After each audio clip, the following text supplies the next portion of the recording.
Welcome back to eighty pulse. Eighty పల్స్లో ఒక చిన్న వార్త మీద ఒక డిస్కషన్ ఏంటంటే రీసెంట్గా మున్సిపల్ ఎన్నికలు జరిగాయి తెలంగాణ వ్యాప్తంగా. సుమారుగా 116 మున్సిపల్ స్థానాలు, అలాగే 7 కార్పొరేషన్లు కలిపి మొత్తం మీద ఎన్నికలు జరిగాయి. అయితే ఈ ఎన్నికలు ఎప్పుడు జరిగినా కూడా కాంగ్రెస్ ఎప్పుడూ ఎంఐఎంకి పొత్తుగానే ఉంటుంది, ఎంఐఎంతో పొత్తు పెట్టుకుంటూనే ఉంటుంది. సో పొత్తు పెట్టుకుంటున్నప్పుడు ఏంటి, ఎవరు అవసరం ఎవరికి ఉంది, ఎవరు ఇది వాళ్ళకి ఉంటుంది కదా. కానీ మొన్న రీసెంట్గా వైరల్ అవుతున్న అంశం ఏంటంటే అక్బరుద్దీన్, ఏది ఎంఐఎం ఎమ్మెల్యే అక్బరుద్దీన్, అలాగే అసెంబ్లీ సభా అధ్యక్షుడు కూడా ఆయనే, అసెంబ్లీలో అంటే వాళ్ళ పార్టీకి సంబంధించి లెజిస్లేటివ్ అసెంబ్లీకి అధ్యక్షుడు.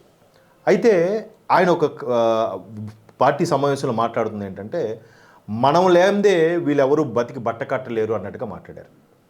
ఎలా మాట్లాడారు, ఎవరైనా మన కాళ్ళ దగ్గరకు రావాల్సిందే, మనతో పొత్తు పెట్టుకోవాల్సిందే, మనతో పొత్తు పెట్టుకుంటేనే ఈ విధంగా జరుగుతుందని. సో దీని మీద ఒక జర్నలిస్ట్ అక్క, అన్న చూసిరా ఇది ఎట్లా మాట్లాడుతుండో, మీరు లేకపోతే గతి లేదు, మేము లేకపోతే మీ గత్యంతరం లేదన్నట్టు మాట్లాడుతున్నారు, గవర్నమెంట్ మీరు ఫామ్ చేశారు, మీరు గవర్నమెంట్లో ఉన్నారు, మీరు ఇంకా భయపడుతారు ఏందన్నా, ఆడంత నోటుకు వచ్చినట్టు మాట్లాడితే. అంతకుముందు అక్బర్ కూడా చాలా పద్ధతిగా మాట్లాడిన వ్యక్తులేండి ఆయన. ఎందుకంటే ఒక్కసారి పోలీసులందరూ పక్కగా పెడితే హిందువులందరినీ ఓచకోత కోస్తామనే అద్భుతమైన స్టేట్మెంట్ ఇచ్చిన మహత్తరమైన వ్యక్తి అక్బరుద్దీన్ గారు.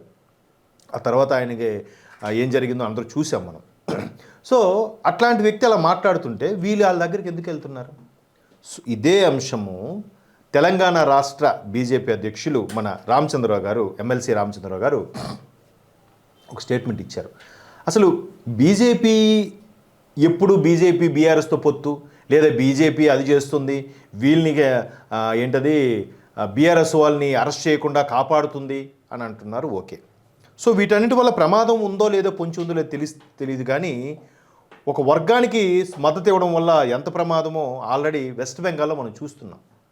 సర్కి ఎందుకు వ్యతిరేకిస్తున్నారు మమతా దీది? స్పెషల్ ఇంటెన్సివ్ రివిజన్కి ఎవడెవడో వచ్చేసి గంపడి పిల్లల్ని కనేసి వాడు ఓటర్ ఐడిని పెంచుకొని, వాడి కాన్సెప్ట్ ఏంటంటే వాడికి పథకాలు ఏమీ వద్దు, ఎలాగ ఉచిత పథకాలు ఉన్నాయి అన్ని గవర్నమెంటే మా పిల్లల్ని పెంచుతారనే కాన్సెప్ట్లో ఉన్నోడికి మెల్లగా వాడి స్థానాన్ని, వాడి యొక్క ఓటింగ్ పర్సంటేజ్ పెంచుకొని జెండా ఎగరేయాలి ఢిల్లీలో. వాడి కాన్సెప్ట్ అదే ఉంది. ఇప్పుడు ఎవడైనా తిట్టినా ఎవడైనా కుట్టినా పడతాడు, అలా భరిస్తుంటాడు. అది ఎంత ప్రమాదకరమో అర్థమవ్వాలి. సో అదే ఇక్కడ రామచంద్ర గారు చెప్పారు.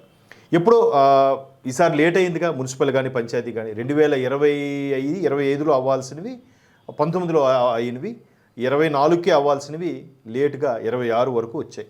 అదంతా మనం చూసాం ఎందుకు అంత లేట్ అయ్యింది అంటే. నిజంగా ఆ పంచాయతీ ప్రెసిడెంట్లు కానీ, మున్సిపల్ కౌన్సిలర్ కానీ, మున్సిపల్ చైర్పర్సన్ కానీ, మన నగరాలు ఉండే మేయర్లు కానీ ఒక విధంగా 5 ఏళ్ళు కాకుండా 6 ఏళ్ళు పదవిని అనుభవించారు అప్పుడున్న బీఆర్ఎస్ నాయకులు. వీళ్ళు ఒక విధంగా అదృష్టవంతులే.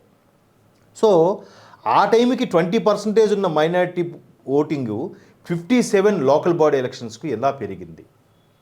ఇది ఒకసారి అందరూ ఆలోచించాల్సిన విషయం. 19-20కి సంబంధించి చూస్తే బీఆర్ఎస్ ఎక్కువగా కొల్లగొట్టింది.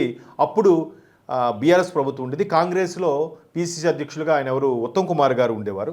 సో మొత్తానికి అంత చేసినా కూడా బీఆర్ఎస్ఏ ఆల్మోస్ట్ అన్నీ కైవసం చేసుకుంది. అలాగే బీజేపీకి అధ్యక్షులుగా మన కొండా లక్ష్మణ్ గారు ఉండేవారు. సో మొత్తానికి ఏది ఏమైనా ఓటింగ్ పర్సంటేజ్ వాళ్ళతో, అప్పుడు బీఆర్ఎస్ వాడైనా వీళ్ళతో కలుపుకుపోవాల్సిందే, కాంగ్రెస్ వాళ్ళని వీళ్ళతో కలుపుకుపోవాల్సిందే. అందుకే వాళ్ళు ఏం మాట్లాడుతున్నారు, మేసం వెలేసి మనం లేకపోతే గతి లేదు అని అంటున్నారు. అయ్యా పాలకులారా, తెలంగాణ పాలకులారా, ఒక్కసారి కళ్ళు తెరిచి చూడండి. ఆయన ఇచ్చిన స్టేట్మెంటు ఇప్పుడు సోషల్ మీడియాలో వైరల్ అవుతుంది. ఆ స్టేట్మెంట్ చూస్తే మీకు ఏమైనా తెలుస్తుంది. అంటే రీసెంట్గా ముఖ్యమంత్రి రేవంత్ రెడ్డి గారు కూడా ఒక దగ్గర ఎక్కడో ఇచ్చారు, వాళ్ళు లేనిదే మేము లేము, వాళ్ళకి మేము ఎప్పుడూ సపోర్ట్గా ఉంటాము, ఏం కావాలని అన్నీ చేస్తామని. ఇది నిన్న కూడా గెజెట్ జీవో ఏదో పాస్ చేశారంట. వాళ్ళకి రేపటి నుంచో ఎల్లుండి నుంచో స్టార్ట్ అవబోతున్నాయి కదా, అదే రోజా అంటారు, వాళ్ళ మత ప్రార్థనలు, వాళ్ళ రంజాన్ ప్రారంభంగా అవుతున్నాయి. వాళ్ళందరికీ ప్రభుత్వ ఉద్యోగులందరికీ కూడా 3 గంటలకు అందుకో పర్మిషన్ 4 గంటలకు ఇస్తే పంపించేసేలాగా ప్రభుత్వ అధికారులు అందరికీ సూచించి ఒక జీవో పాస్ చేశారు. ఒక అయ్యప్ప స్వామి మాలో, ఒక శివమాలో, ఆంజనేయ స్వామి మాలో వేసుకున్న వాళ్ళకి అలాగే మీరు పంపిస్తారా? ఒక జీవో పాస్ చేస్తారా?